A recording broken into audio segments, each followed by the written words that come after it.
Hello, my name's Luke Jacobs. I am a regional editor for Reach PLC in the Southeast. Among my sites are Kent Live, Surrey Live, and Sussex Live. And if you haven't heard of Reach, by the way, well, they also own the Manchester Evening News, the Liverpool Echo, the Chronicle in Newcastle, and sites and newsrooms in Wales, the Midlands, including Birmingham, and the Southwest too. So they're pretty much everywhere. I'm delighted to have been asked this year by the NCTJ to give my take on what we look for in new recruits, particularly when it comes to those wanting to make their first start in the regional and local media. So how to find your first job in journalism?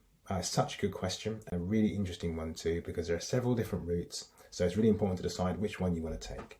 And I would say the first and the most important thing to think about is your own brand, what platform you're most comfortable on, where you'll be, and what you can look at when it comes to going for those interviews, what you can speak about and be really, really proud of as well. And don't wait up, you can start that right away if you haven't started it already.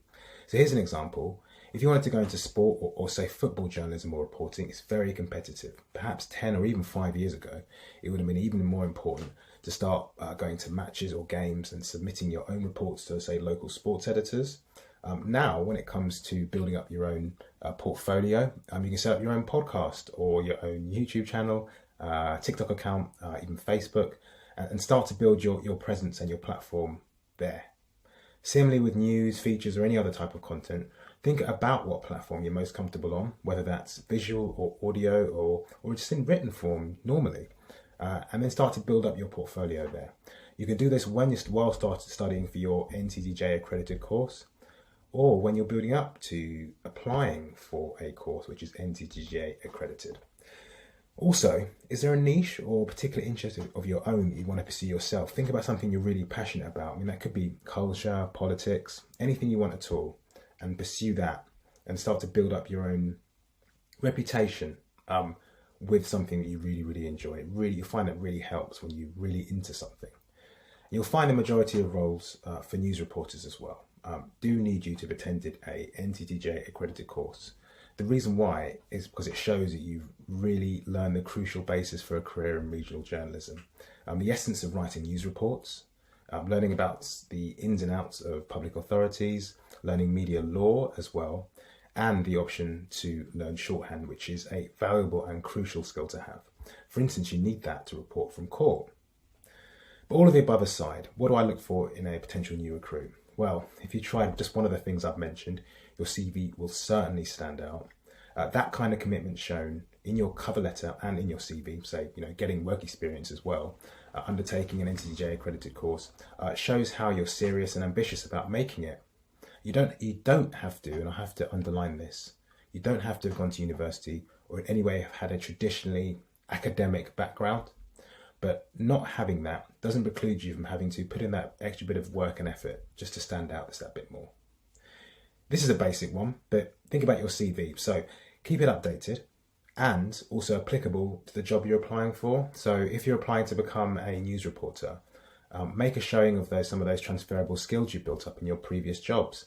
It doesn't matter if those jobs are in a completely different industry, but do list the skills you would have picked up there. So for instance, if you were, say, a team leader in retail, your future editor or employers will know you have people skills and you're relatable to other people, which is quite a crucial thing to master in journalism. We're also looking for people who can demonstrate the creativity that I mentioned earlier and have a real knowledge as well of their own communities, and they want to represent them, your own background, your own perspectives, and the fact that you can demonstrate that too. We want to be a more representative industry. We have to be a more representative industry, and the only way we can do that is by facilitating that. But you can also be the change you want to see too. Remember, local and regional journalism is still here, and it's important. It's where the stories are. There is no bubble or clique.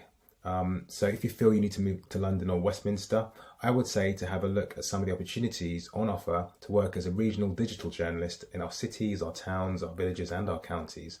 There are plenty of opportunities out there, and also for progression too, because we really want to retain our really good people. So at the interview stage, that pretty tricky stage that many people feel is a bit of a hurdle for them. So from my own perspective as an employer and an interviewer, it's important to know when a candidate has actually researched and read our sites.